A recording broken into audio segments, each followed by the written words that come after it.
I'm Governor John Carney. Thank you for joining us for our weekly press conference on Delaware's response to the COVID-19 pandemic. We appreciate you joining us each week as we give an update on the situation on the ground here in the state of Delaware and some of the upcoming challenges that we have, and we do have many. But first, I want to start off by wishing everybody a happy Labor Day weekend after the fact, and to thank all the essential workers, frankly, who've been going to work in person, taking on significant risks over the last 6+ months since the onset of COVID-19 back in early March. They've done an incredible job. We've rallied behind them and tried to support each of them in every way. I want to we had a celebrated Labor Day yesterday in a way unlike every other one that I've participated in over the last 20+ years.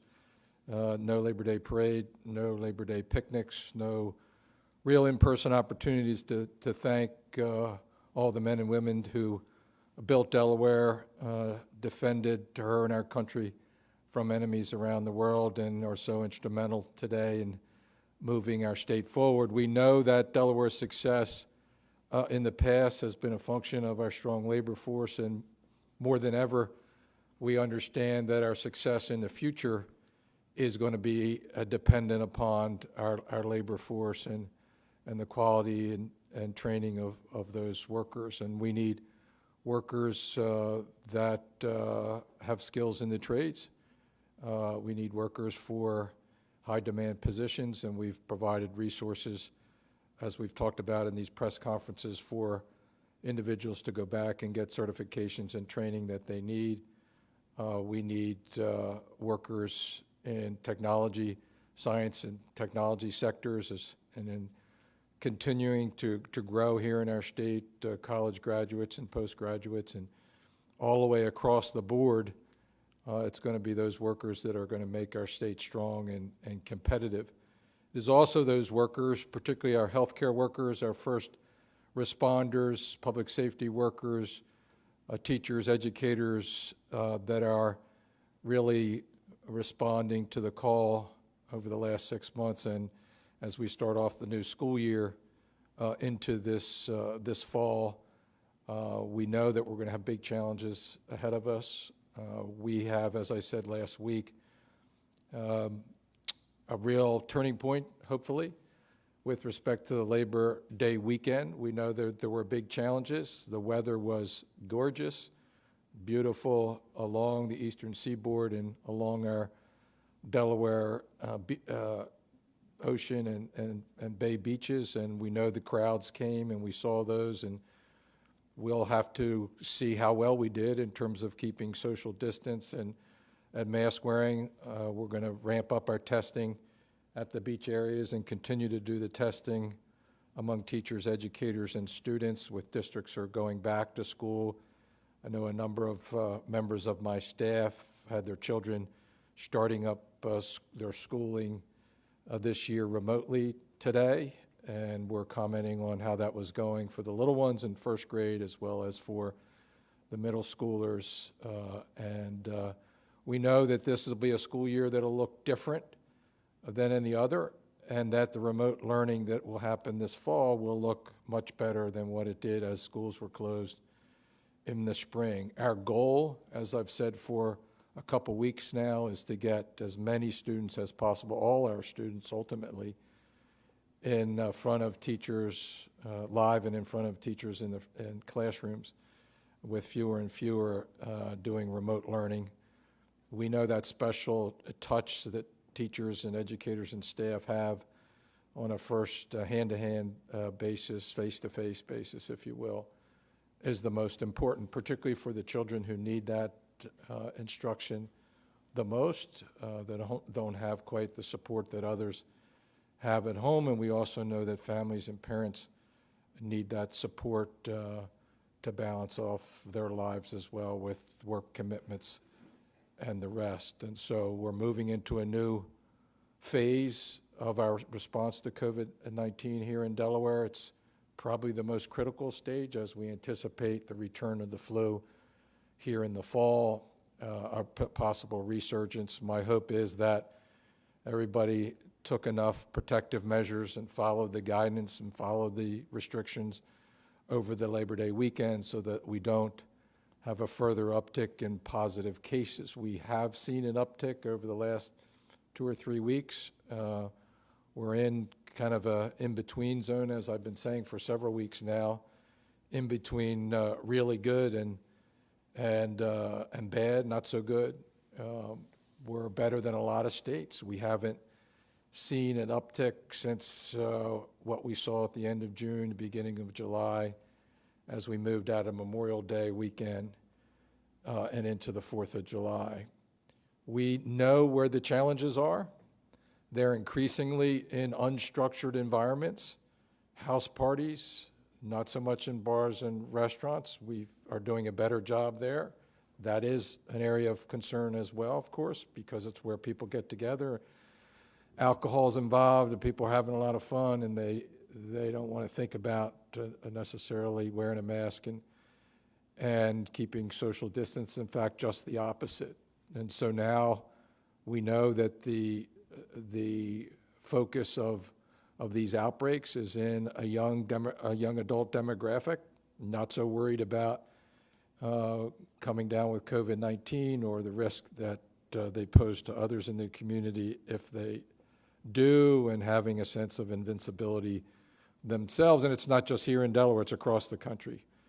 I hear from my colleagues, the governors of other states, about that big article in the papers over the weekend about the challenges in college and university towns in Iowa and Indiana and North Carolina, Georgia, you name it, every state in the nation that has colleges and universities, and they all do, are experiencing the same kind of phenomena.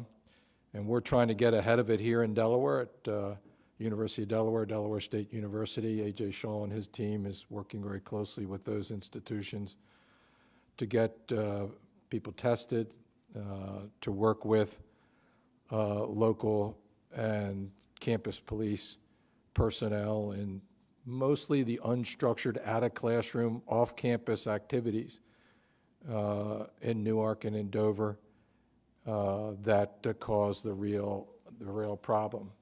And so as to moving on and into phase 3, I get that question a lot. It's really going to be dependent on what we see and what the experience has been and the spread of the virus after the Labor Day weekend, in light of the kind of small uptick that we've seen in cases over the last week. We're back on the quarantine list again, New Jersey, New York, and Connecticut. Makes no sense, although our cases have risen. How you can be 1 week on, 1 week off, it just doesn't make a lot of sense. But what it should be is another signal to all of us that we've got to really lean into these protections and restrictions and taking the simple measure of wearing a mask when in public and when around other folks. So again, thank you to all the Delaware workers.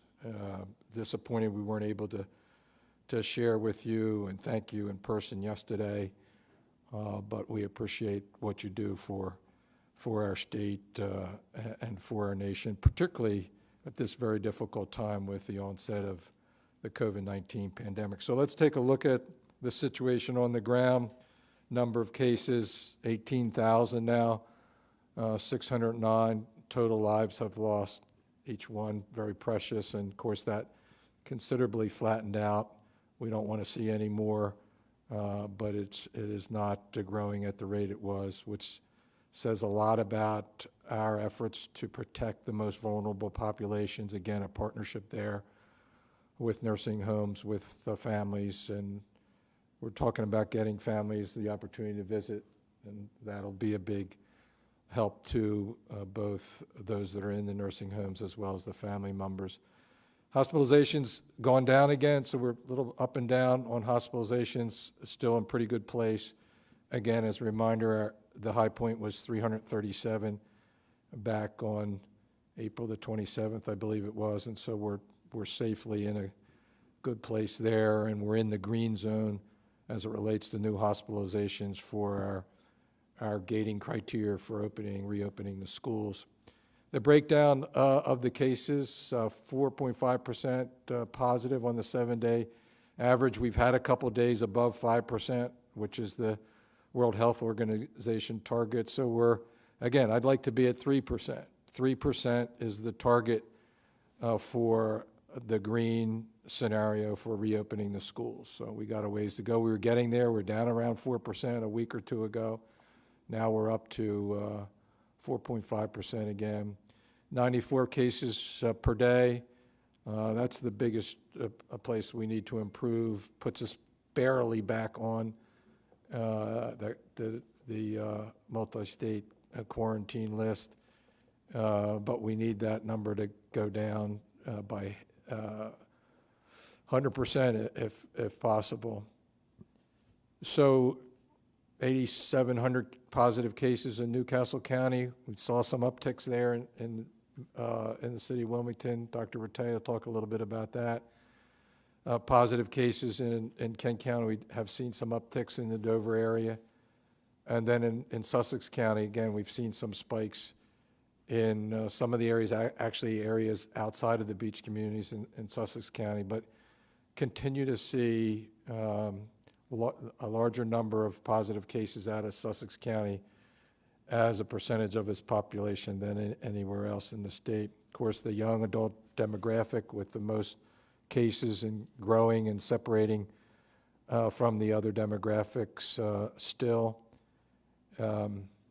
Here's our data dashboard with a 14-2-week look, and you can see we're pretty much flat in hospitalizations, new hospitalizations, percent positives, new positive cases per day. We had that one big spike that really hurt us there 2 or 3 days ago. I think that's 145. You know, you have a day like that. And by the way, the percent positive that day wasn't that off the charts, AJ, I don't think. It was just that we tested so many more people.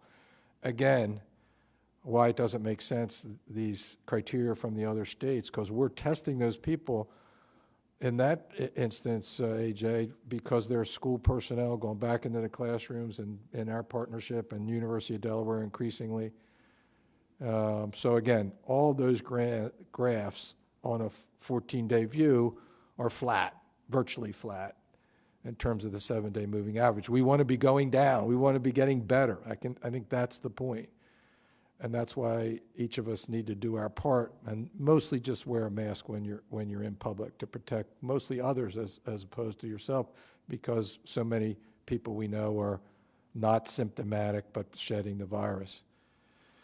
So here's the 90-day view. Again, you can see the peak back in the, that peak now is the end of June, beginning of July peak. Earlier we saw the larger peak was way back. You can see it in the bottom middle in the end of March, the beginning of April, end of April, I should say. And so we had a little bit of an uptick there at the end of June, beginning of July, and then things have flattened since then, and we need to push it down further. So that goes so to the question of when are we going to move into phase 3? When we get better. You know, we're flat. And so that we can know that we're good enough, healthy enough to bring our children back in the classrooms and the workers back to work. You know, unlike other states that just didn't pay any attention to whether they had improving conditions on the ground and reopened and then had a dramatic spike. So this is the percent of folks who tested positive. That gives you the whole look all the way back to the end of March. And you can see the dramatic increase at 43% positive at the end of April. Again, April 27th, we had 337 people in the hospital. Things got dramatically better through May into early June. We reopened the economy.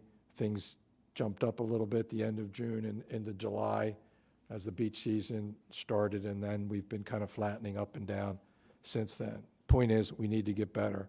All the personal protective equipment are in good shape. Here's where we are with respect to the criteria for reopening the schools. We need to have 2 of those 3 criteria that are green. Right now, it's just the average daily hospitalizations. I mentioned the percent positive, which is the closest to being green, needs to be at 3% positive, so we need to have some work there. And the new cases needs to be around 10, so we've got a ways to go there. But we're clearly in a position to enable schools to get some number, some cohort of their children in front of classrooms, and many schools have been doing that, and many districts are doing it starting today, and as we move into September, and others will start fully remote until maybe early October, and then start bringing cohorts of students hopefully into classrooms as well. So that's the overall goal and objective, that all the things that we're talking about on the public health side are geared towards, and it's related obviously to bringing people back to work in person as well, and protecting our senior population. So the thing that you can do is go get tested. Go to one of our testing sites. AJ's going to talk about some of those a little bit later. It's easy, it's fast, it doesn't cost anything.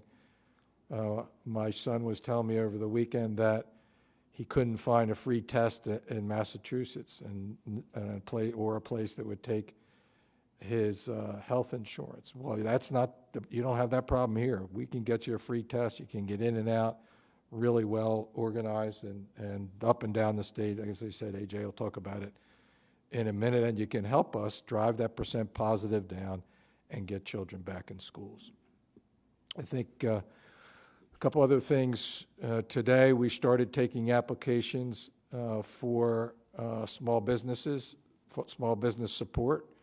We have $100 million of CARES Act funding that have been set aside for that, and you need to get your applications in starting today. And we had a significant number of applicants today, so we're gonna meet our original allotment, I think, of 20 or 30 million, and then we'll have a second go round. So if you get your application in, it was more applications than anybody expected.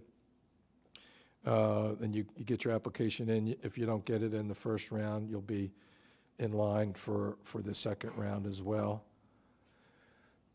So it's FEMA, they're FEMA resources that were made available to states to bring back some part of unemployment, $300 a week. There was federal CARES Act funding of $600 a week. That went away. And so we did put our application in. It was approved. So we expect to issue these lost wages payments beginning the week of September the 14th, which is next week. Those payments will be retroactive to August the 1st, which is when the $600 payments expired. And so there's some continuity there. I mean, obviously there was an interim period of time where you weren't getting those resources, but $300 a week right now, those who have lost that employment are just getting whatever their regular unemployment payments were. So this is the additional amount.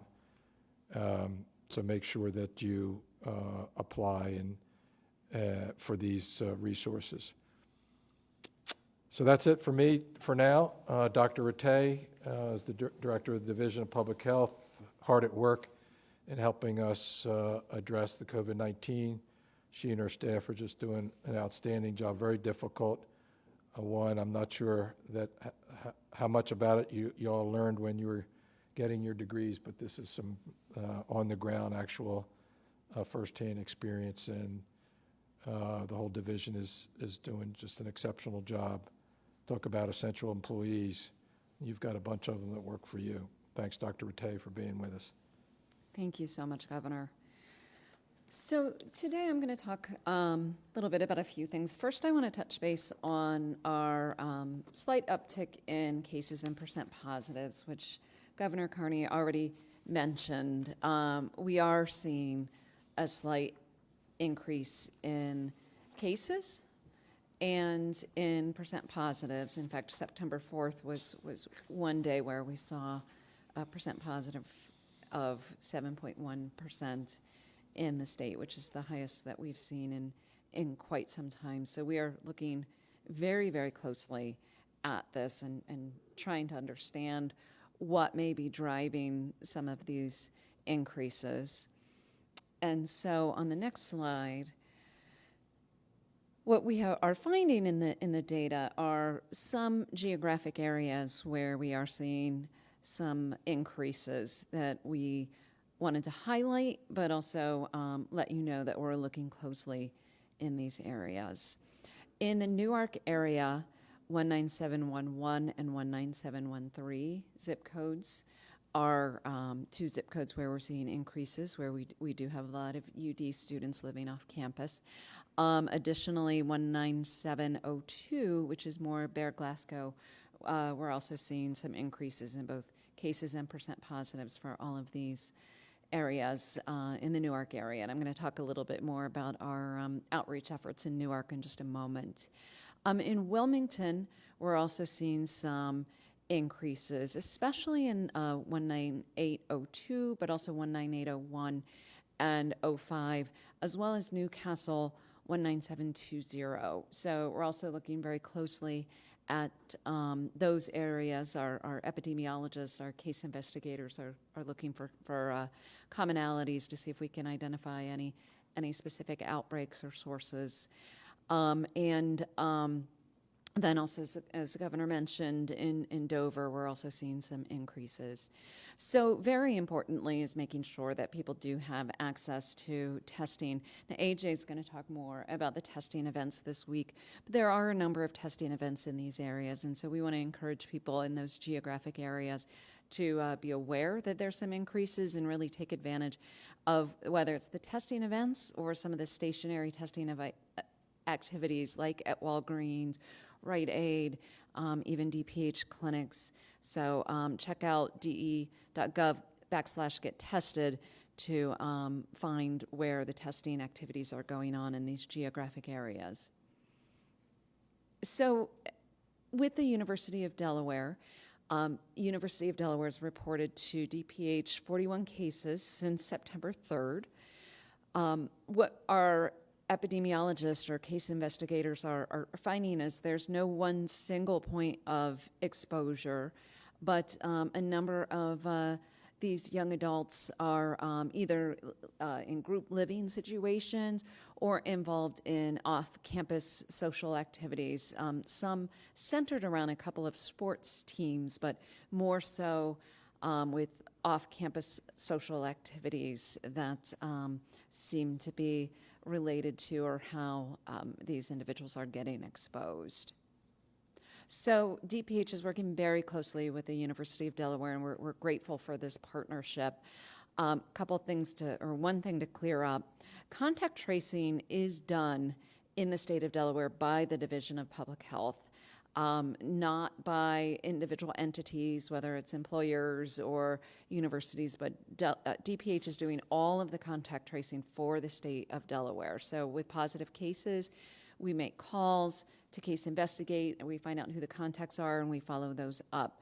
For the ones that we are having trouble getting a response, we have field teams that actually go out to try to find these individuals and get the information we need.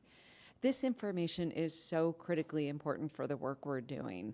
And we are having a tough time getting responses from some of the UD students. We think part of it may be what we hear from them is they think that UD may be doing the contact tracing. So we want to reiterate, when you get a call from DPH contact tracing, please pick up the phone. This is critically important. We also know, and we've talked about this before, that people have a fear of consequences. And I want to reemphasize, we are not out to get anyone. We need information to stop the spread of this infection. And that's what we're doing through these case investigations and the calls that we have. And although I think there's, a feeling among young adults that it's just going to be mild infection, it's not going to affect anyone, we know a number of young adults who've had very significant illness. And again, we just don't know the long-term impact of this, but we're seeing more and more studies showing that, for example, athletes may be having significant cardiovascular, heart or lung impacts from COVID-19. So we've got to all take this seriously, no matter what age. And I'll also just add, and AJ can talk more, we're working closely with the University of Delaware and really in the Newark area to ensure that there is adequate access to testing. So want to give a big shout out to Newark Urgent Care, who has 24/7 testing available to people who are students, staff, or anyone in, really anyone in Delaware, but in the Newark area, don't hesitate to get tested soon, as we are seeing increases. So our general public health response when we're seeing these increases in certain geographic areas is to increase the testing in those areas, to really work with partners and make sure that we're getting the awareness out there of what people need to do to prevent, identify the spread of COVID and be safe if they become infected.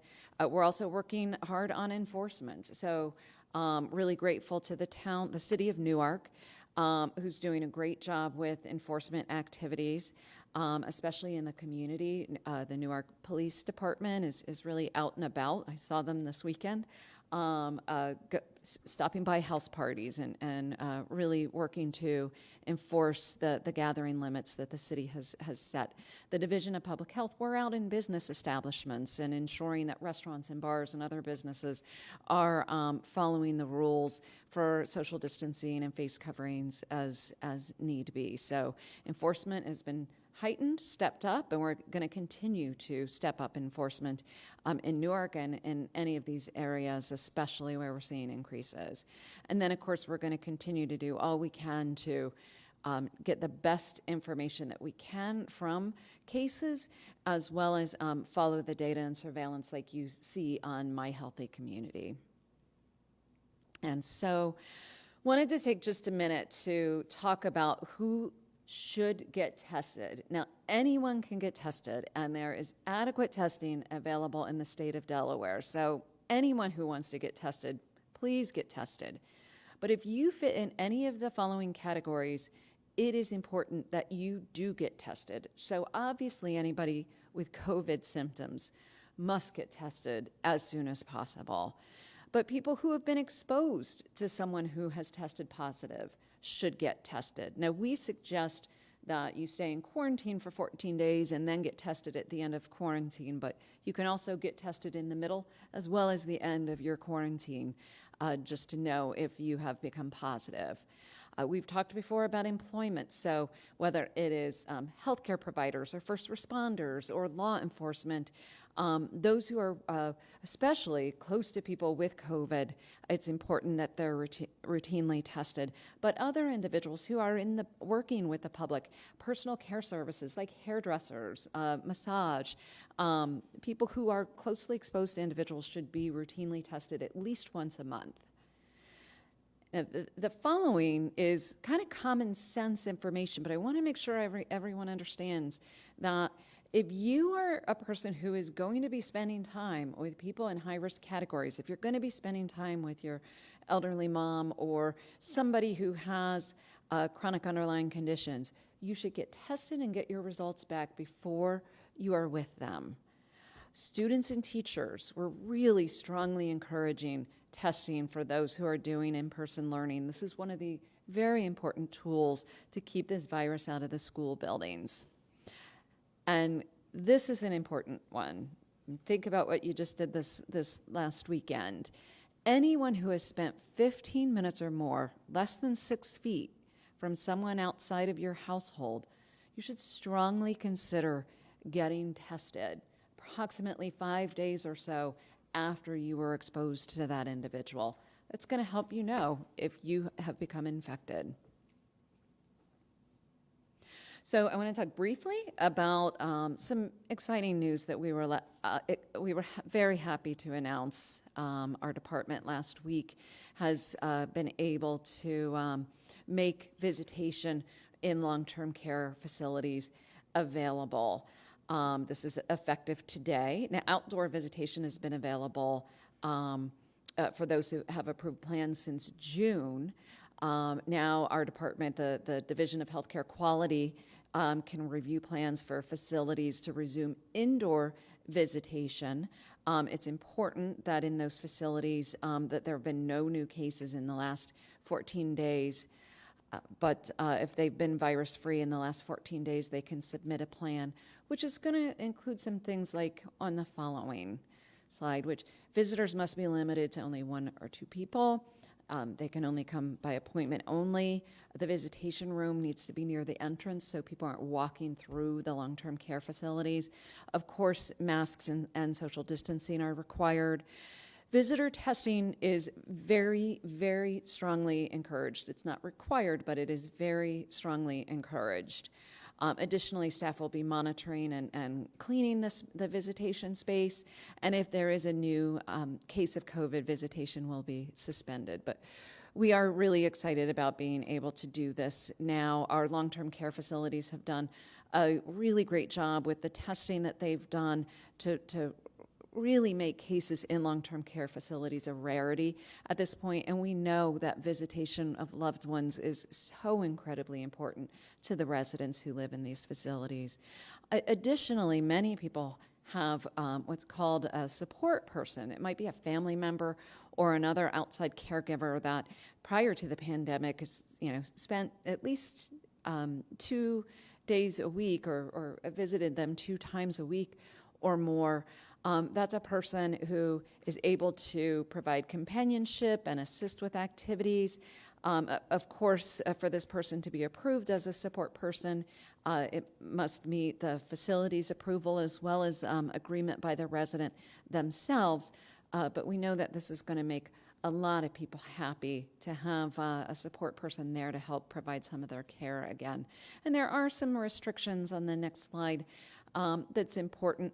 In some ways, these people will be treated like staff or any other vendors, so they will be required to get COVID testing just like any other staff or vendors in the facility, but they can come several days a week, up to from 1 to 4 hours, and although they can't go travel throughout, they can go into the resident's room where they must stay. And of course, they must wear face coverings as well as gloves when providing any direct resident care and perform frequent hand hygiene. And then, of course, not only should they not come in the facility if they are symptomatic, but they must notify the facility as well. So with that, I'm going to hand it back to you, Governor. Thank you very much, Dr. Rattay. Some really good information. The focus now on students returning to the University of Delaware, mostly Delaware State University as well, and the activities in and around the university in the city of Newark, so critically important. We know from the experience of other college towns across the country what to expect and what to be concerned about. We've worked hard with Newark Police and University of Delaware Campus Police on enforcement. The most difficult part of that, of course, is in the private homes and parties in those neighborhoods and homes, and mostly the jurisdiction of Newark Police, I believe. But clearly a partnership, the need to get testing. Everybody should get tested, but those groups of folks need to get tested if they are symptomatic, obviously, or having contact with vulnerable populations, come in contact with somebody who tests positive, particularly if you get that call or that notice from our contact tracers. Lots of categories of folks that need to get tested. If you've been out in the public and you've been within 6 feet of somebody for more than 15 minutes, another reason to get tested, just to be sure. It will help our overall efforts, AJ, to get as many people through the testing sites. We really ramped it up over the last several months. You can get a free test just about anywhere in Delaware, and why don't you talk about what we're looking forward to this week and kind of in the month ahead. No, absolutely, and thank you, sir. So again, with partnership of Newcastle County, we are hosting about 12 events across Newcastle County between now and Saturday. Continue to do, several thousand people a day between Newcastle County, Kent, and Sussex. Again, I'll go through the numbers later, but we did see a little decline in the last month, and we're trying to push that up, especially with children going back to school and universities back in session as well. Kent and Sussex, we have another 5 events. We'll probably put one in Bridgeville as well for their Friday or Saturday, so we'll keep an eye out on the website and Facebook for that. But as always, you go to de.gov/get-tested to find the locations of areas to get tested. So this does not, the ones we show up here are not the Walgreens. They're not what other clinics are doing. These are all the ones that are the state or county-sponsored drive-through events. We're going to have a little change in posture coming up over the next few weeks as well. I'll touch upon shortly. But really, I know a lot of testing volume questions we've had over the last month, and it has not been because of capacity or availability of tests. It's really just been the interest. As you see, it started the beginning of August with about 13,000. We had between 14,000 and 15,000 for most of July. We dipped down for about 2 weeks there. We had some bad weather. We had a few nights that were canceled. But at the same time, we were seeing hundreds of open spots in some of these drive-through events that we've had. Luckily, the last 2 weeks, I think a lot of this could be due to universities coming back in session, as well as we did a big push with the school districts that were opening up down in Sussex and Kent, as well as the private and charter schools to do some outreach with our partners at the Department of Education, Newcastle County, to get your children tested as well before they went back, as well as the teachers I'll talk about. So last week we're above that 15,000 number, which is good, and I expect we'll continue to be there this week.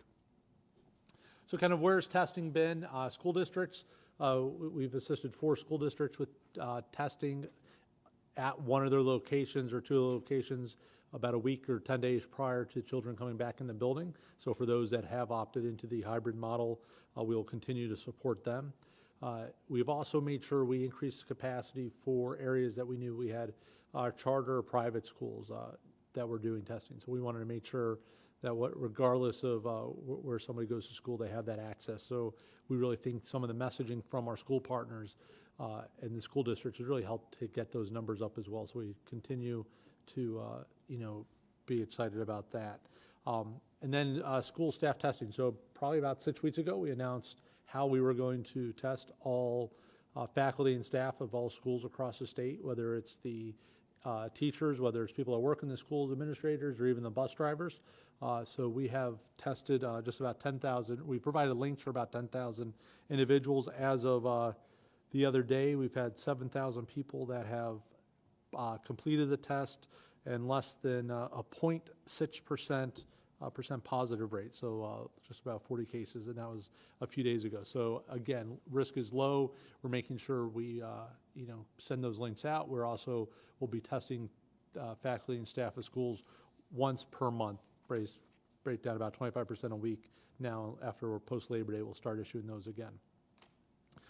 So kind of talking about what's coming up with testing. So you've heard us say now for several weeks we're not getting the volume at some of these sites that we've seen over the last few months. We were seeing about 1,000 people every Monday when we would do Middletown High School in Newcastle County, or when we would be down in Dover at the Dell Tech site there. And those numbers have decreased by 30%, if not more, over the last several weeks. So with Dr. Tay's help in public health, we really decided what could we do to get consistent testing sites and also expand that access. So we started this really when we started the pilot with Walgreens a few months ago. Next week we will be expanding into additional Walgreens. We'll be bringing on 5 additional stores next week. We'll also be working on deploying some of the National Guard resources we've used and helped at our drive-through testing sites to state service centers to have a more comprehensive 8 through 4 type model to get tested. So that way, if people can't go through the 3-4 hour range, we do not expect this to decrease volume at all. We actually expect it to have somewhere between that 15 to 20 number of static sites with either 5-day or 7-day a week access. So more to come. We'll definitely have a map and hours and information of how to sign up for those sites as we finalize that this week. As well, we're going to be expanding the at-home option that we use for the school's faculty and staff to populations of the general public as well. So we're going to use this to identify people over the age of 60 or people that might not have transportation, where they could go online, register, request a test kit be sent to their house. They do the kit on Zoom with one of the medical providers, drop it off in a UPS box, and get the results in about 24 to 48 hours. So we're going to be expanding that to about 1,000 people a day as well, sometime in the next 7 to 10 days, as soon as we get that landing page and process worked out. And then something that Dr. Pettiscore has been working on is a surveillance tool for the school districts, knowing that some of the schools are already back and we have others that are coming back online in the next 3 to 5 weeks. What can we do to make sure once the students get back in the buildings, they remain safe? And he has worked diligently with some partners to develop a antigen point-of-care surveillance program. So we're going to be talking with school districts as well over the next week or so about this. We do have a pilot in 2 schools right now to kind of work the kinks out of the plan. But this is a rapid test. The federal government also will be providing the additional support with this, with the Abbott, they call it the credit card now test, which is a 15-minute turnaround time. So this is going to help us, with parents' permission, test the children when they're in school, get through a certain percentage a week, and make sure we remain safe and have a foundation of comfort for everybody. So that's what we're doing, sir. Back to you. So lots of changes in the testing that we're doing in Delaware since back in March, obviously, when most of the testing was done by our hospital partners on symptomatic patients that were turning up either in doctor's offices or at the hospital emergency rooms. The percent positives in those days was in the 40%, topping off at 43, 45%. We made a commitment to try to hit 80,000 per month. We're not quite there, but we're touching 60,000 at 15,000 a week or so, and testing people that are symptomatic and asymptomatic. Obviously, our percent positive has been driven down by that. The changes and improvements in testing have been incredible. Now, you made available 10,000 tests for teachers and educators going back to work. I think 7,000 of those have been utilized. It's a self-provided test at home where you sign up, get a little instruction, take the swab, put it in the mail, and get your results back pretty quickly. So all these improvements in testing have helped our efforts to understand the spread of the virus in our state. We need to continue to have people get tested. We know that a significant percentage of the folks that have COVID-19 do not have symptoms, and we've seen that in our institutions, Dr. Rattay's, and in the testing that's being done. And so everybody should get tested, but if you meet some of the criteria that Dr. Rattay talked about earlier in terms of being symptomatic, if you're symptomatic, it should be a no-brainer, get tested. If you come in contact with someone who's tested positive, again, a no-brainer, get tested. If you've been around folks within 6 feet for more than 15 minutes, particularly in these venues that we know there's the possibility of spread, congregant spaces where people come together. Don't go to the big party where there's going to be 50 people there. There shouldn't be, and they're going to be shoulder to shoulder, and folks aren't going to be wearing masks. The hardest demographic, I think, to reach is the demographic where the spread is the highest, and that young adult, college age, just after college population that feels invincible, that feels like they'll never get sick, but they will, and they can if they're exposed to COVID-19, and so they're not taking the precautionary measures necessary. So we really need to lean in. There's a lot of talk about going to phase 3. What we need to do is, remember from the beginning, we talked about phase 1, we needed 14 days of improving conditions in the state, and then we could move to phase 1, right from the Centers for Disease Control. 14 more days of improving conditions in the state, move to phase 2, and so on. We got on our way to phase 3, and then hit the uptick in cases in the beach communities, and in fact had to pull back some of the allowances under phase 2 in bars and restaurants at the beach in those beach zip codes. And since then, we got better after that, but we've flattened out. And so we need to get better so that we can send more students back to classrooms in front of teachers, and we can get more workers back to work safely. Let's just improve those conditions, fewer cases over a 14-day period of time, and improving conditions with respect 92% positive, then we'll be able to do a lot of things. As I looked at the list, this is going back several weeks now, of what would constitute phase 3. Frankly, wasn't a lot. It was mostly opening up certain venues, but it gave the impression that everything was back to normal. Everything's not going to be back to normal until we have a vaccine or an effective treatment. We need to have protections in place to keep the spread down and to protect particularly vulnerable populations and allow teachers to teach in classrooms with students without the fear of getting COVID-19. So with that, we have a number of questions.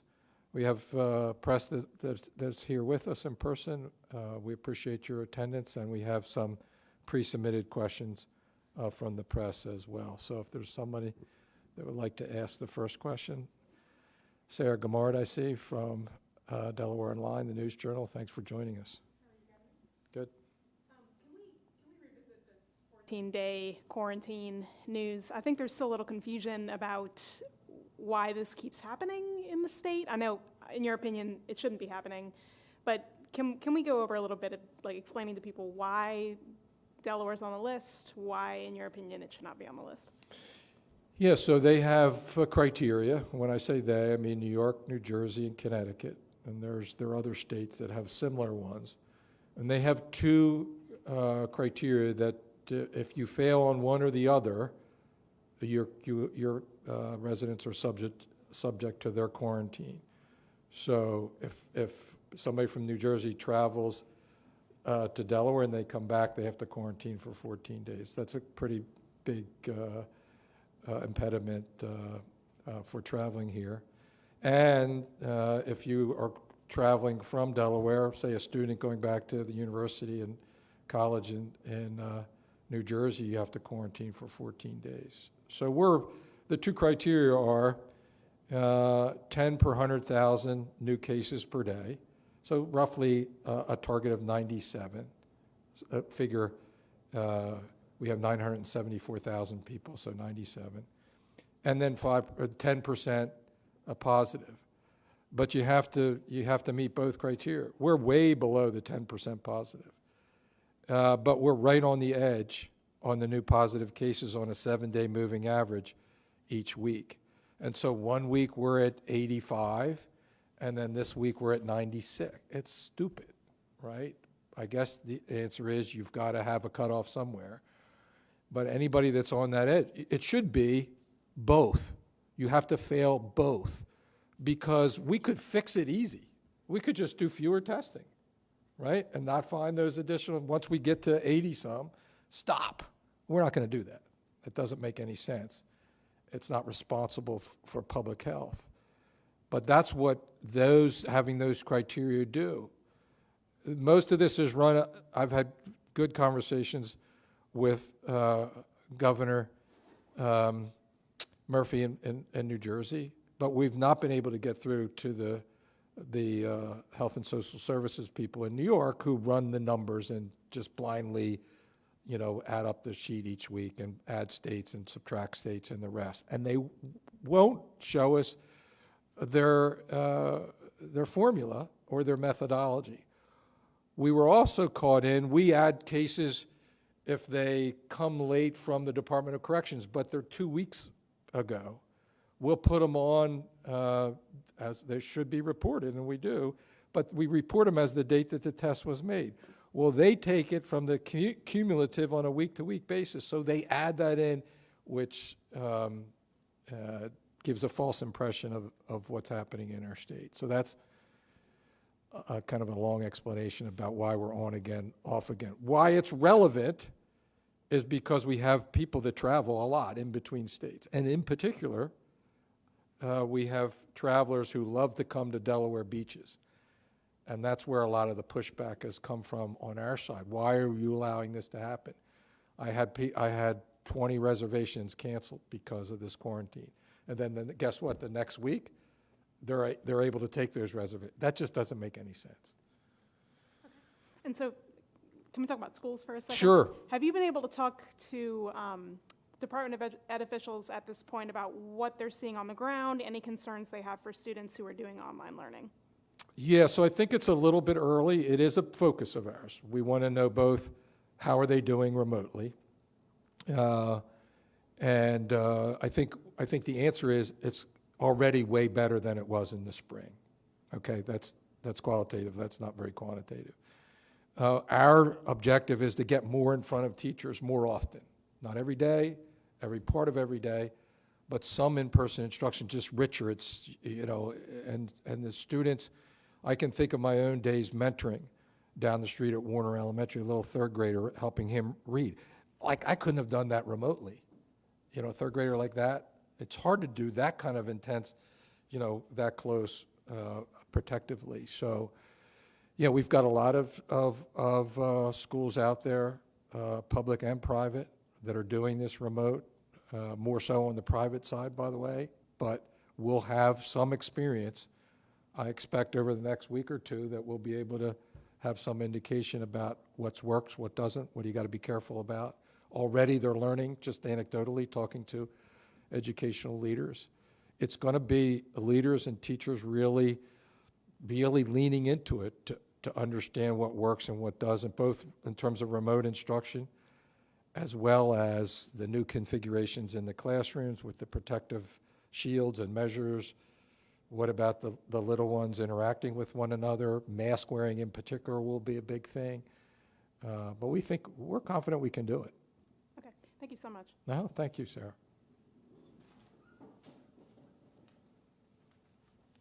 Hi, Katie Tabling, Delaware Business Times. Hi, Katie. I had 3 questions for you, Governor. 2 of them are not related to COVID. There are an estimated 7 states on the East Coast committed to buying 8 gigawatts of wind energy in the next 6 years. There is a report out by the University of Delaware suggesting that Delaware could have a port built to tap into this industry. What do you believe is Delaware's role when it comes to the wind energy industry? Yeah, well, we should clearly pursue a role. We looked at the project that was being proposed off the coast of our Atlantic coast beaches, actually in the area that was originally mapped out for the Blue Water Wind project many years ago here in Delaware.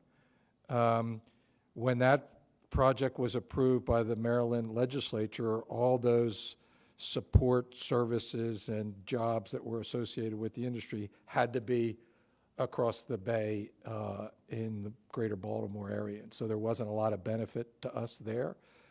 They were in need of a place to bring the lines ashore to transmit the electricity from the wind turbines off the coast, you know, to users.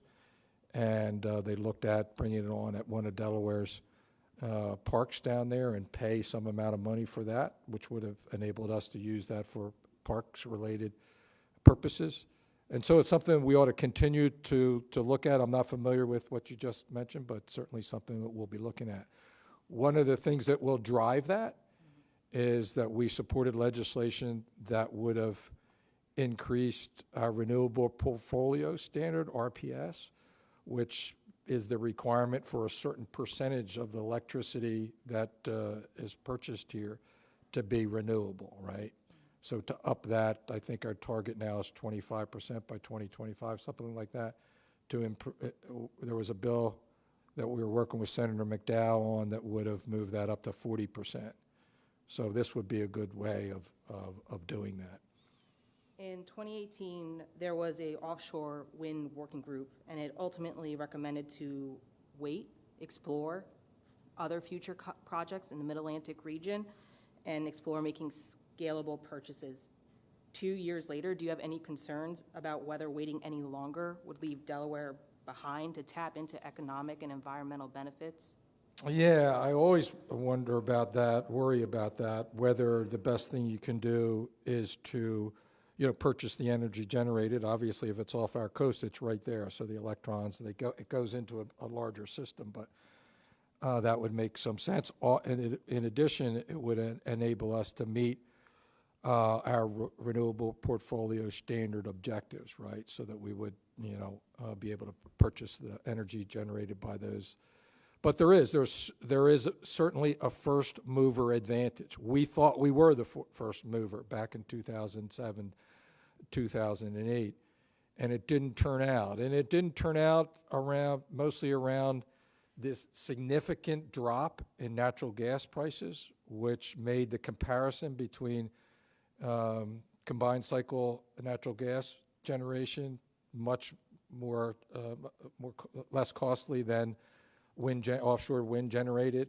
There's also the view that onshore wind generation is a lot less expensive, and there's a lot of that, not in Delaware, but across the line of Pennsylvania up in the northeast area in the mountainous area there.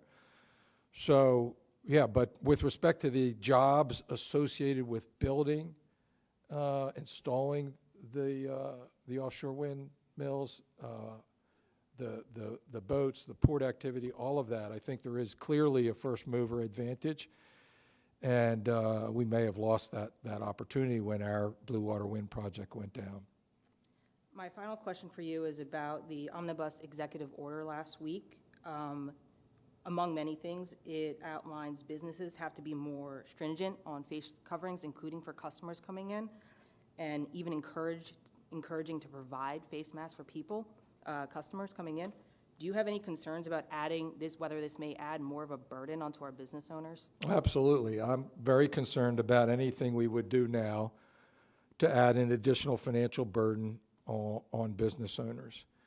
And that's why we've made it a priority to try to set aside resources from the CARES Act to replenish our unemployment fund, because those unemployment funds are funded through taxes to employers. And so if we get to the point where we need to replenish it, the worst thing that we could do is when businesses are hurting as badly as they are, particularly some businesses. Remember, this has negatively affected businesses in the hospitality, tourism, and those industries dramatically more than others. It's not to say that others haven't been hurt as well. Some have been helped, believe it or not, in a minority for sure. But you don't want to raise taxes, which is what you would be doing, or impose taxes or costs. On the other, for companies and firms that have experienced such a really difficult time. On the other hand, however, if you don't protect customers and employees, their business will suffer more. So part of what we've been trying to do over the last 6 months as we've had these press conferences is make that translation of the connection between a healthy community and a healthy economy. They're directly related. You cannot compromise a healthy community because you have a business concern or something. And likewise, you've got to be careful about what you do on the business side to get to a healthy. Can't be either or. It's got to be both. So to your specific point, we have provided assistance for businesses for PPE.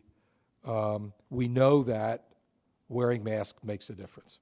Period. End. Everything we've heard over the last 6 months from CDC, from all the experts, everything that we've talked about on our White House calls with respect to states that you wouldn't believe, Texas, Arizona, Florida, all these states now insisting on mask wearing. And so it is the most important thing that people can do. And, the compliance is so unpredictable. I go into some places, I go into Wawa all the time. There was a big altercation this morning because somebody wasn't wearing a mask, but everybody's wearing a mask. And similarly, other businesses, and we've tried to point those out here in these press conferences, because it's the most, and then you go other places and people feel like, oh, I don't have to wear a mask in this circumstance. So to your question, yes, I am concerned. And one of our highest priorities is both to provide assistance, as we announced today, for our small businesses in particular that have been negatively impacted, and certainly not to impose additional costs. And that's why we're focused on replenishing the unemployment funds with CARES Act and state funding. Thank you. Mm-hmm.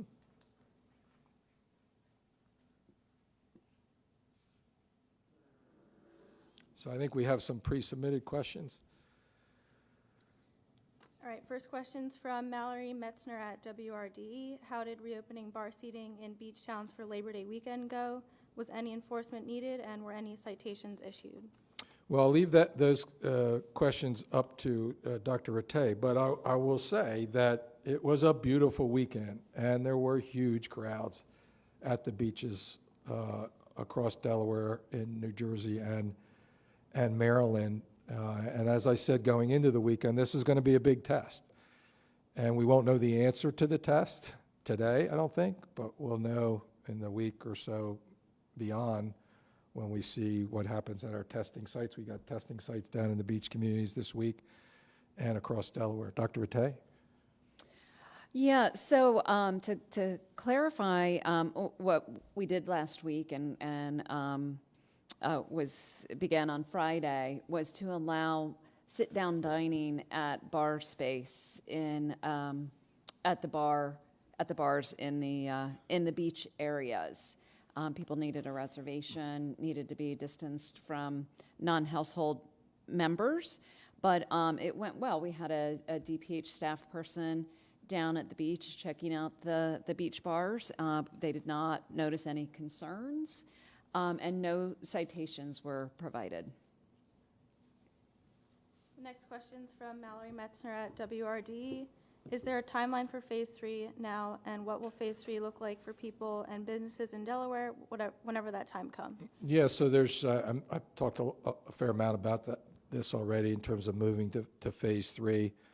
You know, I think the answer is that we need to see improving conditions in terms of daily positives and percent positives. I think movement towards the 2 green scenarios in the school reopening is our target for schools reopening, and we want to make that the highest priority. If you look at what we allow currently, it's significantly more than what's allowed in other states with respect to the fire capacity, 6-foot distancing. Dr. Rattay just talked about seating at the bar, not congregating at the bar, but seating at the bar. Even as we move forward to whatever Phase 3 ultimately looks like, we're still going to need precautions to protect and prevent the spread in bars, restaurants, and other congregate settings. The next question's from Doug Rainey at Delaware Business Now. What are the reasons for Delaware not using the metric for positive cases employed by Johns Hopkins in its widely viewed dashboard? Dr. Rattay, I think that's a question for you. Yeah, happy to take that one. So it's an interesting question and an interesting issue. Probably half the states do it one way, half the states do it another way. The way we currently have it on our website is percent positive is based on number of Delawareans. So each Delawarean is counted only once, regardless of whether or not you've had 1 test or 20 tests. The way Hopkins does it is positive is at the top, at positive cases, and the bottom is all the tests done. We are going to be posting both on our website soon so that people can see how we're doing both ways. To do it the Hopkins way, when we get to doing that, we'll show a decreased number. So you will see our percent positive cases go down when we begin to post it that way. All right, we have 2 more questions. This is from Melissa Steele at Cape Gazette. Will the ACLU lawsuit affect Delaware's ballot and hand rule for upcoming primaries?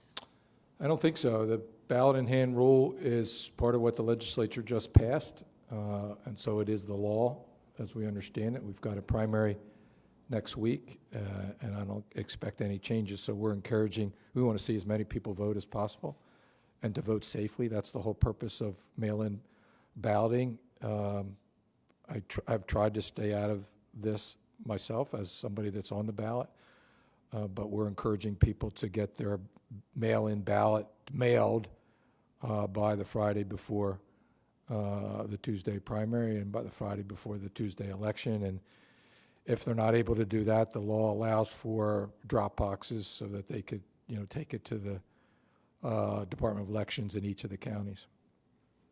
And last question is from Kevin Andrade at Maxima Radio. Do you plan to follow up with the owners of a property in Bridgeville that hosted a large party this weekend? Are the owners facing any penalties? I'll turn that over to Dr. Rattay as well. I was very disturbed by photographs that I saw. That's clearly not allowed, a gathering like that. I didn't see the photographs. I didn't see folks wearing masks, and I saw people shoulder to shoulder, which is not currently permitted, and it is frankly a prescription for disaster, a super spreader as they call it, and shouldn't occur. Yeah, we are aware of this event. It was appalling. That the pictures are horrible, and this event was illegal. Not only was this event illegal, but as Governor Carney just said, this event has put many people at risk. I think one of the disappointing aspects of this is Delaware businesses have made tremendous sacrifices over the months, and an event like this can really just counter all of the efforts that have taken place. So the Division of Public Health is working with the Department of Justice on next steps, including enforcement actions. Additionally, we want to make sure that everyone who's attended that event knows that they are at risk. And as AJ mentioned, we're going to be working on even additional testing in Sussex and the Bridgeville area later this week. We encourage everybody who attended that event to get tested. And I'd like to, in my closing remarks, underscore that point. There were, it looked like, hundreds of people there that weren't practicing social distancing, weren't wearing masks. It appeared anyway that the target audience was communities in Sussex County that have already seen significant spread of COVID-19. And so for anybody who was at that event, they need to make sure that they get tested. We have tested intensely in those communities. I think when people look back on the last 6 months, they'll determine that one of the things that was done well was the reaction to those positive cases that we saw. And so it's really important that anybody that was at that event gets tested, and we'll make those tests available.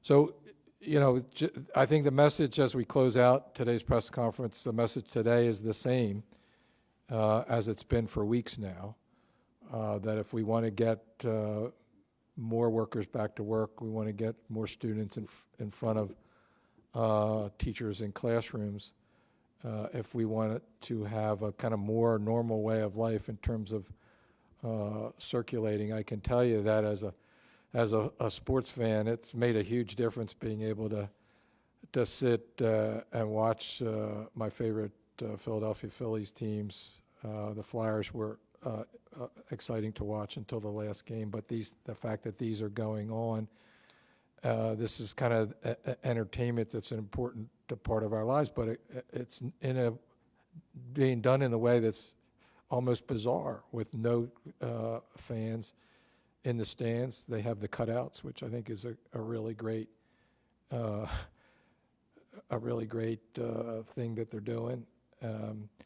And the same thing goes with the U.S. Open tennis, and all these things are coming back. But we need to be as cautious in our normal everyday life to protect our neighbors and our families as well, and to beat this virus. And right now we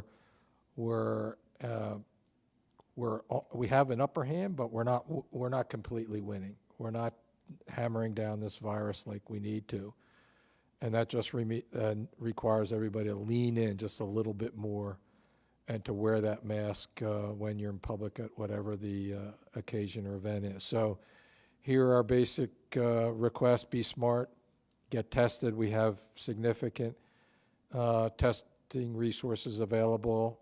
AJ went through the events of this week. If a testing site is coming near you, and there no doubt is one, avail yourself of it, particularly if you've met one of the criteria that Dr. Rattay talked about earlier. Make sure you continue to wash and sanitize your hands. And most importantly, wear a face covering. Wear a mask, wear a mask, wear a mask, and a face covering as well, and practice social distancing, and we'll get through this. Thank you all for joining us today.